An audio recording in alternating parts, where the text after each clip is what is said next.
घरोघरी मातीच्या चुली या मालिकेच्या आजच्या भागामध्ये आपण पाहत आहोत। आता मास्क मॅनने इथे लताबाईंना पकडलेलं असतं आणि तेव्हाच जानकी म्हणत असते, हे काय आहे ऐश्वर्या, म्हणजे हा मास्क मॅन तुझा माणूस आहे का? तेव्हाच ऐश्वर्या म्हणते, हो, हा मास्क मॅन माझाच माणूस आहे आणि हे सगळं मीच केलेलं आहे। तुला तुझ्या आईची आणि तुझी भेट मी कधीच होऊ देणार नाही, समजलं तुला? तुला काय वाटलं जानकी, तू मला एवढं वेडं समजशील आणि काहीही करशील? मी असं अजिबात होऊ देणार नाही, असं ऐश्वर्या बोलते आणि तेव्हाच म्हणते, ए संपव रे तिला, असं म्हणता क्षणी तो माणूस इथे लताबाईंच्या डोक्यावरती बंदूक ताणून असतो। तेव्हाच आपण पाहतो की आता जानकीला हे पडलेलं स्वप्न असतं। जानकीला पडलेल्या स्वप्नामुळे ती मध्यरात्रीच उठून बसलेली असते अंथरुणातच, खूप घाम आलेला असतो, खूप घाबरलेली असते आणि तेव्हा म्हणत असते, नाही, माझ्या आईसोबत हे असं होता कामा नये, हे स्वप्न खरं होता कामा नये। या स्वप्नामध्ये मी ऐश्वर्या, आई आणि त्या मास्क मॅनला पाहिलेलं आहे। हे देवा परमेश्वरा, काहीही कर, पण माझ्या आईला त्या गुंडाच्या तावडीतून, ऐश्वर्याच्या तावडीतून इथून तू सोडून दे। त्याचबरोबर बाजूला पाहते ऋषिकेश नसतो आणि त्याबरोबर एका बाजूला माझं आणि माझ्या नवऱ्याचं नातं लागलेलं आहे, तर दुसऱ्या बाजूला इथे माझं आणि माझ्या आईचं नातं पणाला लागलेलं आहे। काहीतरी मार्ग दाखव इथे, असं म्हणूनच देवाकडे प्रार्थना करत असते आणि रडायला सुरुवात करत असते। काही जरी झालं तरी सुद्धा इथे मला हे लग्न थांबवावं लागणार आहे। मी माझ्या आईला भेटण्यासाठी इथे माझा नवरा किंवा माझं सर्वस्व मी पणाला नाही लावू शकत, काय करू मला समजत नाही, असं जानकी बोलत असते। त्याचबरोबर देवा परमेश्वरा, कुठल्या संकटात मला आणून उभं केलेलं आहेस रे, का हे सगळं माझ्या माती तू मारलेला आहेस? त्याचबरोबर माझी आई जिवंत आहे हे संकेत तू मला देतोस आहे, पण कधी हे सगळं व्यवस्थित होणार आहे ह्या गोष्टी मला समजत नाहीयेत, असं म्हणून जानकी हात जोडून रडत असते। तर आपण दुसऱ्या बाजूला पाहतो की लताबाईंना मास्क मॅनने किडनॅप करून ठेवलेलं असतं, एका खुर्चीवरती बांधून ठेवलेलं असतं आणि तेव्हाच तो तिथे येतो। त्याचबरोबर लताबाईच्या तोंडावरची जी पट्टी लावलेली असते ती पट्टी तो काढून टाकतो। तेव्हा आपण पाहतो की आता लताबाई म्हणत असतात, तू कोण आहेस, सोड मला इथून, आणि त्याचबरोबर मला तू इथं का आणलेला आहेस, आणि त्याचबरोबर इथे माया कुठे आहे, अशा गोष्टी इथे आता ती बोलत असते। तेव्हाच इथे तो म्हणत असतो, कोण माया, आणि त्याचबरोबर तिला आणि तुला मी दोघींना सुद्धा एकमेकींपासून मी अशा ठिकाणी पोहोचवलेला आहे की जिथे तुझी आणि तिची भेट अजिबातच होऊ शकत नाही, त्यामुळे तू ह्या गोष्टी तुझ्या डोक्यातून काढून टाक। आणि त्याचबरोबर इथे ती म्हणत असते, पण तुला नेमकं हवंय तरी काय, कोण आहेस, कोण तू, आणि मायाला तू काय केलेलं आहे मायासोबत? तेव्हा तो म्हणतो, मी मायासोबत असं काही केलेलं आहे, तुला आणि त्याचबरोबर तिला खूप फिरायचं होतं ना, खूप ठिकाणी तुम्ही पळून जाणार होतात ना, म्हणून तुम्हा दोघींना वेगळं केलेलं आहे, असं इथे तो मास्क मॅन सांगत असतो। आता ह्या गोष्टी मास्क मॅनने सांगितल्याबरोबर इथे लगेचच लताबाई म्हणतात, पण तू कोण आहेस, तू हे सगळं काही काय करतोस, कशामुळे करतोय, सांग ना। तेव्हाच आता मास्क मॅन इथे जानकी ऋषिकेशच्या लग्नाची पत्रिका लताबाईंना दाखवतो। तेव्हा लताबाई इथे वाचतात की ऋषिकेश आणि ऐश्वर्या, म्हणजे हे कसं होऊ शकतं ऋषिकेश, आणि त्याचबरोबर आता ऐश्वर्याचं लग्न नाही होऊ शकत, असं इथे तो बोलतो। आणि तेव्हाच इकडे ती बोलल्यानंतर आता लगेचच इकडे लताबाई म्हणत असतात, हे कसं शक्य आहे, त्याचबरोबर ती माझी मुलगी आहे आणि माझ्या मुलीच्या आयुष्याबद्दल एवढ्या सगळ्या गोष्टी कशा होऊ शकतात, हे सगळं अशा पद्धतीने व्हायला नकोय, असं सुद्धा इथे आता लताबाई बोलतात। आता लताबाईंनी ह्या सगळ्या गोष्टी इथे बोलल्यानंतर आपण पाहतो की आता इकडे लताबाई म्हणत असतात, मला सोड इथून, मला सोड, काही जरी झालं ना तरी सुद्धा इथे ह्या गोष्टी तू करू नकोस, असं इथे तो बोलत असतो। रे मला सोड, तू कोण आहेस, का करतोस हे सगळं काही, आणि त्याचबरोबर आता इथे मी काय वाईट केलेलं आहे, तुझं आणि माझ्या लेकीचं आयुष्य इथे उद्ध्वस्त व्हायला नकोय, असं सुद्धा इथे आता ती बोलते। त्याचबरोबर आपण पाहतो की आता इकडे हे सगळं काय आहे, आणि तेव्हा माझ्या मुलीचा आयुष्य उद्ध्वस्त व्हायला नकोय, असं लताबाई बोलत असते।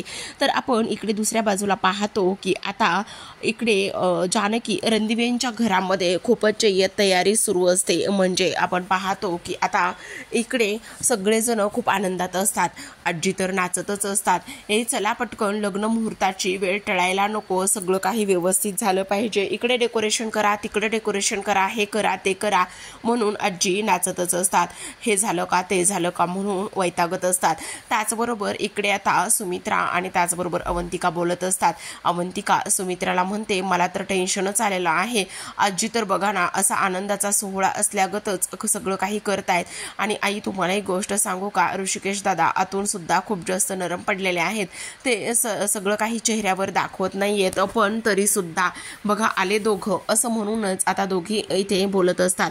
आता इकडे जी काही मेकअप आर्टिस्ट आहे ती आलेली असते आणि तेव्हाच ती म्हणत असते, मी मेकअप आर्टिस्ट आहे. आणि त्याचबरोबर आजी म्हणतात, अगं बाई तुम्ही आहात का, चला चला मी माझ्या गुंडीच्या खोलीमध्ये तुम्हा लोकांना घेऊन जाते, चला लवकर, असं इथे ती बोलत असते.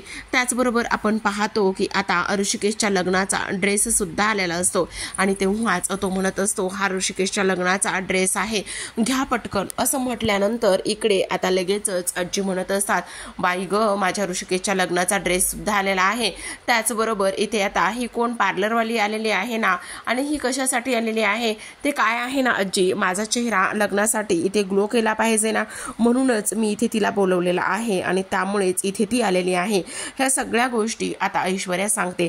त्याचबरोबर ऐश्वर्या पाहते की आता तो लग्नाचा ड्रेस आलेला असतो, तो ती लग्नाचा ड्रेस घेते आणि लगेचच ऋषिकेशच्या हातामध्ये देत असते आणि म्हणत असते, ऋषिकेश हा लग्नाचा ड्रेस आहे आणि त्याचबरोबर तुम्हाला छान तयार व्हायचं आहे आणि छान असं तयार होऊन हा लग्नाचा ड्रेस तुम्हाला घालायचा आहे. त्यामध्ये कुठलेही चेंजेस आणि कुठलेही बदल नको आहेत, कारण तुम्ही सुद्धा छान दिसला पाहिजेत ना, म्हणूनच मी हा छान लग्नाचा ड्रेस खास तुमच्यासाठी इथे तयार करून घेतला आहे.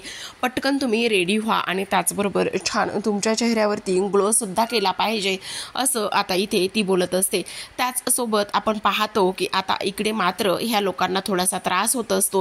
हे जे काही ऐश्वर्या इथे ह्या पद्धतीने वागत आहे आणि त्यामुळे हा त्रास होत असतो. त्याचबरोबर आता इकडे लगेचच सुमित्रा जी मेकअप आर्टिस्ट आहे तिच्या हाताला धरते आणि त्याचबरोबर आजीने तिच्या हाताला धरल्यानंतर ऐश्वर्याच्या खोलीकडे ती घेऊन निघालेली असते. तर आपण इकडे दुसऱ्या बाजूला पाहतो पोलीस स्टेशनमध्ये इकडे एक व्यक्ती समोर बसलेली असते आणि एक व्यक्ती समोर बसल्यानंतर मुळशी गावामध्ये जो कन्स्ट्रक्शन साईट होती त्या कन्स्ट्रक्शन साईटला रात्री आग लागली आणि हीच गोष्ट एक गावकरी तिथे पोलीस स्टेशनमध्ये सांगत असतो. आणि तेव्हा हे सगळं कसं झालं काय झालं ह्या गोष्टी कळत नाहीत. तेव्हाच आता इकडे इन्स्पेक्टर म्हणत असतात, म्हणजे त्याच कन्स्ट्रक्शनमध्ये इथे लताबाईंना ठेवलं होतं आणि त्याच कन्स्ट्रक्शनला कशी काय आग लागू शकते, हा योगायोग नसावा असं इन्स्पेक्टर बोलतात. आपल्याला तिथे ताबडतोब जाऊन पाहिलं पाहिजे आणि तुम्ही दिलेली माहिती अगदीच खूप मोलाची आहे. पण आणखी एक गोष्ट, तुम्ही रात्री हे जर हे आम्हाला सगळं कळवलं असतं तर बऱ्याच गोष्टी हाती लागल्या असत्या असं इन्स्पेक्टर बोलतात. पण त्यांना खूप मोठा प्रश्न पडतो, त्यामुळे ते लगेचच सौमित्रेला कॉल करत असतात. आता सौमित्रेला कॉल केल्यानंतर ते म्हणत असतात, वकील साहेब तुम्हाला मला काहीतरी महत्त्वाचं सांगायचं आहे. मुळशी गावामध्ये जी कन्स्ट्रक्शन साईट होती त्या साईटला आग लागलेली आहे, ज्यामध्ये आपल्याला पूर्ण खात्री होती की लताबाई तिथे असतील. तर आपण इकडे पाहतो की आता सुमित्रा म्हणत असते, काय करायचं आणखी काहीच कळायला मार्ग नाहीये. म्हणजे इथे जानकीची आई सुद्धा सापडलेली नाहीये किंवा इथे ऐश्वर्याने सुद्धा ह्या सगळ्या गोष्टी सांगितलेल्या नाहीयेत. मग काय करायचं कळत नाही आणि त्याचबरोबर आता लग्न पुढे आणखी किती वेळ ढकलायचं हे सुद्धा कळत नाही. तेवढ्यातच सौमित्र तिथे येतो आणि सौमित्र म्हणतो, नका काळजी करू, इथे ना आत्ता इन्स्पेक्टर साहेबांचा कॉल आला होता आणि इन्स्पेक्टर साहेबांचा कॉल आल्यानंतर त्यांनी असं सांगितलेलं आहे की त्यांना काहीतरी इथे क्लू मिळालेला आहे आणि त्यांना क्लू मिळाल्यामुळे इथे त्यांनी मला तिकडे बोलवलेलं आहे. मग मी आता तिकडे लगेचच चाललेलो आहे. बहुतेक इथे जानकी बहिणीची आई म्हणजेच लता काकू इथे बहुतेक भेटतील असं मला वाटतंय. त्यामुळे काहीही करून होता होईल तेवढं इथे लग्न पुढे ढकलण्याचा तुम्ही लोक प्रयत्न करा. काही जरी झालं तरी सुद्धा हे लग्न थोडंसं पुढे ढकललं गेलं पाहिजे असं इथे आता सौमित्र म्हणत असतो. त्याचबरोबर इथे मी आता जातच आहे तिकडे आणि तिकडे गेल्यानंतर बघतो काय क्लू मिळतोय आणि कशा पद्धतीने इथे तपास सुरू होतोय. तर पण इकडे मात्र आता ह्या सगळ्यांना प्रश्न पडलेला असतो, इथे ऐश्वर्याचं लग्न पुढे ढकलणं म्हणजे किती मोठी जोखीम आहे आणि त्याचबरोबर ऐश्वर्या हे सगळं करू शकते का आणि त्याचबरोबर ऐश्वर्याला काय सांगायचं हा प्रश्न इतरांना पडलेला असतो. तर आपण इकडे पाहतो की आता सारंग त्याच्या खोलीमध्ये जिथे त्याला ठेवलेलं असतं तिथे नुसता फेऱ्या मारून वैतागलेला असतो. तो म्हणत असतो, मी अशा किती वेळ फेऱ्या मारणार आहे, काय करायचं, मला तरी ते उभा राहून कंटाळा आला आहे, मला इथे कोणीतरी सांगायला सुद्धा मार्ग नाहीये, कळायला मार्ग नाहीये, तिकडे लग्न लागलं असेल का किंवा काय झालं असेल, तिकडे जानकी वहिनीची आई इथे सापडली असेल का, ह्या गोष्टी मला कसल्याच कळायला मार्ग नाहीये. तर काय करू मी, मला तर वैताग आलाय. मी नाही, आता मी शांत बसतच नाही. मी एक काम करतो, मी ना आता तिकडे लगेचच जे काही ऋषिकेश दादा आहे, ऋषिकेश दादाला मी फोन करतो. ऋषिकेश दादाला फोन केल्यानंतरच माझ्या सगळ्या गोष्टी इथे हाती लागतील, म्हणून तो लगेचच आता ऋषिकेशला फोन करत असतो. आणि ऋषिकेशला फोन केल्याबरोबर इकडे ऋषिकेश म्हणत असतो, हा बोल ना सारंग, काय झालेलं आहे? अरे दादा काय हे, किती उशीर झालेला आहे आणि त्याचबरोबर तुम्ही लोक मला काही सांगणार आहात की नाही? तेव्हा ऋषिकेश म्हणतो, काय रे काय झालेलं आहे? अरे तू कुठे आहेस? अरे मी घरीच आहे. घरी आहेस म्हणजे लग्न लागलेलं आहे का नाही? काय झालेलं आहे ते तरी सांग. नाही रे, आणखी लग्न वगैरे काही एक लागलेलं नाही. आणि मग काय ठरलेलं काय आहे? तेव्हाच आता ऋषिकेश म्हणत असतो, अरे लग्न थोडा वेळ पुढे ढकलण्यात आलेला आहे. म्हणजे झालेला प्रकार ऋषिकेश इथे सारंगला सांगण्याचा प्रयत्न करतो. आणि तेव्हा सारंग म्हणत असतो, काय लग्न पुढे ढकलायचं आहे? पण ती ऐश्वर्या आहे हे तर तुला माहिती नाहीये का? आणि त्याचसोबत ती हे सगळं असं होऊ देईल का? तुला काय वाटतं? तेव्हाच आता ऋषिकेश म्हणतो की हो, लग्न थोड्या वेळासाठी इथे पुढे ढकलण्यात आलेलं आहे असं इथे तो म्हणतो. काही करून इथे लग्नाची वेळ आपल्याला पुढे ढकलायची आहे असं इथे तो बोलत असतो. त्याचबरोबर आपण पाहतो की आता इकडे दुसऱ्या बाजूला मेकअप आर्टिस्टने मस्त तयारी करून दिलेली असते. त्याचबरोबर इकडे ऐश्वर्याला आता फेस पॅक लावलेला असतो आणि आजीला सुद्धा. इकडे आता आजींना आणि ऐश्वर्याला फेस पॅक लावल्यानंतर इकडे लगेचच जी ऐश्वर्या आहे ती म्हणत असते, छान माझा फेस ग्लो केला पाहिजे. आता इकडे आजींच्या चेहऱ्यावर फेस पॅक लावल्यानंतर इकडे ती काकडी घेऊन आलेली असते. अगे बघ गुंडे, हे काय करत आहे बाई ही माझ्या चेहऱ्यावरती, आणि त्याचबरोबर इथे मला काकडी कशामुळे देत आहे? नको ग बाई, काकडी खायला मला आत्ता काही मूड नाहीये, सर्दी होईल, माझ्या गुंडीचं लग्न आहे ना. अहो आजी, ती काकडी खायला वगैरे काही देत नाहीये तुम्हाला, ती काकडी तुमच्या चेहऱ्यावरती लावायला देत आहे असं इथे ती बोलत असते. त्याचबरोबर इकडे अच्छा हे काय आहे नेमकं, म्हणजे मला काकडी इथे लावायला चेहऱ्यावरती ठेवण्यासाठी देत आहे? आणि हो, चेहऱ्यावरती काकडी, अगं काकडी खाता चेहऱ्यावरती कोण लावतं? नाही, काकडी चेहऱ्यावरतीच लावायची असते, तुम्ही लावून घ्या हो आजी असं म्हटल्यानंतर बरं ठीक आहे, माझी गुंडी म्हणते ना तर ठीक आहे, मला काहीच अडचण नाही आहे आणि मला काही एक प्रॉब्लेम नाही आहे, समजलं. आता लगेचच इकडे आपण पाहतो की ऐश्वर्याच्या चेहऱ्यावर सुद्धा इथे तिने काकडी लावून ठेवलेली असते, तर आजींच्या चेहऱ्यावरती सुद्धा काकडी लावलेली असते. तेव्हा इथे त्या मेकअप आर्टिस्टला एक कॉल येतो आणि कॉल आल्यानंतर आपण पाहतो की आता ह्या दोघींचा मेकअप जवळपास होत आलेला असतो. मस्त फेस पॅक चेहऱ्यावरती लावून दिलेला असतो आणि त्यामुळे ती फोनवर बोलण्यासाठी बाहेर निघून जाते. आणि फोनवर बोलण्यासाठी बाहेर निघून गेल्यानंतर इकडे आजीची कुरकुर सुरूच असते, पण ऐश्वर्या मात्र तिला म्हणत असते, काय चाललेलं काय आहे आणि आजी जरा शांत बसणार आहात का तुम्ही? तेव्हाच मेकअप आर्टिस्टला कॉल आल्यामुळे ती तिथून बाहेर निघून जाण्याचा प्रयत्न करते. तर आपण पाहतो की आता इकडे जी अवंतिका आहे, अवंतिकाला आता ह्या सगळ्या गोष्टींचा फायदा घ्यायचा असतो. म्हणजेच तिला आता ऐश्वर्याच्या खोलीत जायचं असतं आणि ऐश्वर्याच्या खोलीत गेल्यानंतर तिला आता तिची जी लग्नाची साडी आहे ती लग्नाची साडी इथे अवंतिकाला गायब करायची असते. आता जर आपण ही लग्नाची साडी इथून गायब केली तर बऱ्याच गोष्टी होऊ शकतात. म्हणजे जर लग्नाची साडी आपण इथून घेऊन गेलो तर ही साडी शोधण्यामध्ये बराच वेळ इथे जाऊ शकतो आणि म्हणूनच मग मी ही जी साडी आहे ती इथून गायब करते असं अवंतिकाच्या डोक्यात असतं. आता ह्यांचे डोळे बंद असतात आणि तेव्हा त्याच संधीचा फायदा अवंतिका घेते आणि लगेचच तिथं ऐश्वर्याची जी लग्नाची साडी असते ती घेऊन ती गायब होते. तर आपण इकडे पाहतो की आता इन्स्पेक्टर साहेब त्या कन्स्ट्रक्शन साईटवरती येऊन पोहोचलेलं असतात. अगोदर सुद्धा इथे ती लोक येऊन पोहोचली होती, पण तेव्हा मात्र जो केटर्स होता म्हणजे केटर्सवाला त्यांना दाखवलं होतं स्वतःला आणि तेव्हा इकडे आपण त्याचवेळी इथे चौकशी करायला हवी होती वकील साहेब असं इथे ते बोलतात. तेव्हा इकडे दोघे जण आजूबाजूला बराच शोध घेतात पण पूर्ण जळालेलं असतं. तेव्हा इथे एक चिठ्ठी सापडलेली असते. चिठ्ठी म्हणण्यापेक्षा एक जो कागद आहे तो कागद इथे सापडलेला असतो आणि त्या कागदाचे पूर्ण तुकडे तुकडे झालेले असतात. तो कागद जेव्हाच इकडे इन्स्पेक्टर साहेबांच्या हाती लागतो आणि तेव्हा ते इकडे ऋषिकेशला सौमित्रला म्हणत असतात की हे बघा इथे हा कागद आपल्याला सापडलेला आहे. आणि तेव्हा लगेचच आता सौमित्र तो कागद हातामध्ये घेतो आणि त्या कागदाचे जे तुकडे झालेले असतात ते तुकडे इथे तो जॉईंट करायला लागत असतो आणि त्या कागदांचे तुकडे करायला लागल्यानंतर इथे तो जॉईंट करत असतो. आता सरते शेवटी त्या कागदांचे तुकडे केल्यानंतर इथे मात्र एक चित्र तयार होतं आणि ते चित्र तयार केल्यानंतर ते चित्र इथं दुसरं तिसरं कोणाचंही नसून ते चित्र असतं फक्त आणि फक्त इथे जानकीचं स्केच काढलेलं. तेव्हाच सौमित्र लगेचच म्हणतो, हे तर जानकी वहिनीचं स्केच आहे, म्हणजे हे इथे कोणी काढलं असेल तर तो म्हणतो हे बहुतेक लताबाईंनी काढलेलं असेल किंवा त्यांनी कोणाकडून तरी काढून घेतलेलं असेल. तेव्हाच आपण त्या दिवशी इथे आलो होतो तेव्हा ही गोष्ट आपल्या लक्षात यायला हवी होती. म्हणजे तो जो काही इथे केटरस होता तो खोटं बोलत होता. तेव्हा आता पोलीस म्हणत असतात त्याच्यावरती आपण विश्वास ठेवायला नको होतं.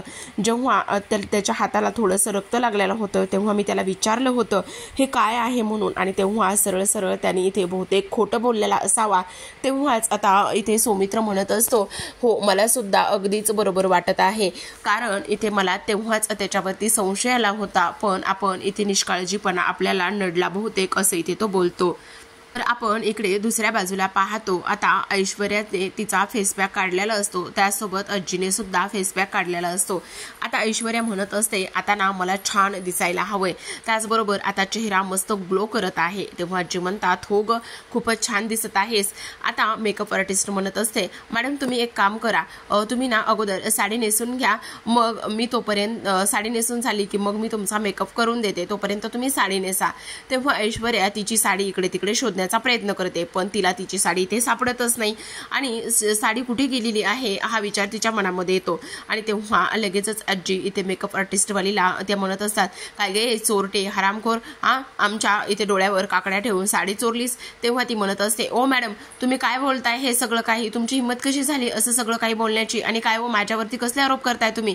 तेव्हा आजी म्हणतात आरोप वगैरे काही नाहीये, सांग चोर कुठली, साडी चोरली आहेस. तेव्हाच ऐश्वर्या आजीला शांत करते आणि म्हणत असते आजी जरा प्लीज शांत बसणार आहात का, ती कशाला चोरेल, तिने नसेल साडी चोरली, आपण इकडे तिकडे शोधूयात.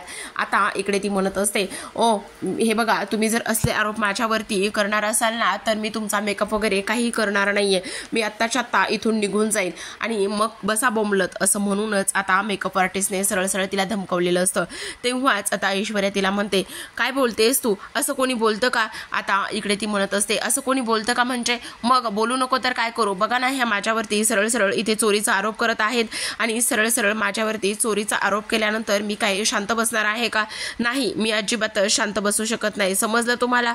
असं बोलल्यानंतर आपण पाहतो की आता इकडे ऐश्वर्या म्हणत असते आजी प्लीज शांत व्हा, तिने अजिबात साडी वगैरे काही चोरलेली नसेल, तिचा ह्या सगळ्या गोष्टीमध्ये काही हेतू नसेल किंवा ती ह्या सगळ्या गोष्टीमध्ये इन्व्हॉल्व नसेल. आता इकडे आपण पाहतो ऐश्वर्या म्हणत असते हे सगळं त्या जानकीचं काम असेल, जानकीनंच ह्या सगळ्या गोष्टी केलेल्या असतील, म्हणून ती लगेचच आता जानकीच्या खोलीमध्ये येते. तर तिथे अवंतिका आणि त्यासोबत जानकी असतात. आता लगेचच ऐश्वर्या आल्याबरोबर ती म्हणत असते काय गे तुम्हाला काय वाटतं, तुम्ही अशी साडी वगैरे चोरून आणि त्याचबरोबर साडी लपवून तुम्हाला वाटतं का, बघ असं हे करून काही उपयोग नाहीये, आत्ताच्या आत्ता माझी साडी तुम्ही मला देऊन टाका. आता तेव्हा इकडे अवंतिका म्हणते तुला वेळ लागलेला आहे का, आणि तू आमच्यावरती काय आरोप करते, आणि तुझ्यासारख्या ह्या असल्या मुलीच्या साडीला सावलीला सुद्धा मी उभी राहत नाहीये, आणि तुझ्या साडीला हात लावून मला माझे हात घाण करायचे नाहीयेत. असं म्हणता क्षणी आता लगेचच ऐश्वर्या अवंतिकाचा हात पकडते आणि हात पिरगळत असते. ती म्हणत असते पटकन साडी दे, नाहीतर जोपर्यंत तू साडी देत नाहीस ना तोपर्यंत तुझा हात मी असाच पिरगळणार आहे, सोडणार नाहीये. तेव्हाच आता जानकी म्हणत असते काय करतेस ऐश्वर्या, सोड तिला असं म्हणत असते जानकी. पण ऐश्वर्या म्हणत असते नाही सोडणार, हिला सांग माझी साडी द्यायला. तर प्रेक्षकांनो आजच्या भागामध्ये एवढंच. उद्याचा भाग खूपच इंटरेस्टिंग आणि कमाल धमाल होणार आहे, कारण उद्याच्या भागामध्ये आता सुमित्रा म्हणत असते असं आपण किती वेळ लग्न ताटकळत ठेवणार आहोत, किती वेळ लग्न पुढे ढकलणार आहोत. अशाने त्या ऐश्वर्याला इथे संशय जास्तच वाढेल, जानकी काय करायचं आहे. तेव्हाच जानकी म्हणत असते मला तर हे लग्न इथे तिचं ऋषिकेश बरोबर होऊच द्यायचं नाहीये, पण काय करावं मला कळत नाहीये, असं इथे त्या तिघी सुद्धा इथे बोलत असतात. त्याचबरोबर आपण पाहतो की आता जानकीच्या मनामध्ये खूप मोठा प्लॅन इथे येणार असतो, कारण ऋषिकेश सोबत नाही तर आपण सारंग सोबत नक्कीच हिचं लग्न लावून देऊ शकतो. जरी आई नाही मिळाली तरी सुद्धा इथे हिचा हा सगळा काही जो पडदा आहे तो इथे फाश करू शकतो. तर इकडे आता सौमित्र जो आहे तो इकडे सारंगला भेटायला गेलेला असतो, आणि सौमित्र सारंगला भेटायला गेल्यानंतर इथे तो म्हणत असतो ती ऐश्वर्या आहे ती काही करू शकते, पण आता हे ऐश्वर्याचं बाद झालं, आता हिचं सहन करायचं नाहीये, हिला आता जशाच तसंच वागून इथे चांगलाच धडा शिकवला पाहिजे असं इथे ती बोलत असते. तर इकडे आता फायनली ऐश्वर्या छान तयार झालेली असते, मस्त येलो रंगाची साडी तिने नेसलेली असते, त्याचबरोबर मस्त ज्वेलरी वगैरे दागिने घातलेले असतात आणि ती इकडे जानकीला बोलत असते. ऐश्वर्या म्हणते, कितीही काही जरी खोडा घालण्याचा प्रयत्न केलास तरी सुद्धा हे लग्न होणारच, कितीही काही जरी केलंस तरी सुद्धा होणारच, कशी थांबवतेस आणि काय करतेस ते मी पाहतेच असं इथे ती बोलते. आता ह्या सगळ्या गोष्टी इथे बोलल्यानंतर इकडे मात्र जानकीला खूप मोठा धक्का बसतो. पण प्रेक्षकांनो, काय होईल, जानकी इथे हे लग्न होऊ देईल का? तर होऊ देणारच नाहीये, कारण ऋषिकेशच्या जागी ती इथे आपल्या सारंगला उभं करणार असते आणि तेव्हा इथे चांगलीच वाट सुद्धा लागताना आपल्याला दिसणार आहे. तर पाहत राहा घरोघरी मातीच्या चुली या मालिकेचे छान छान अपडेट्स. भेटूयात पुढील भागामध्ये, तोपर्यंत धन्यवाद.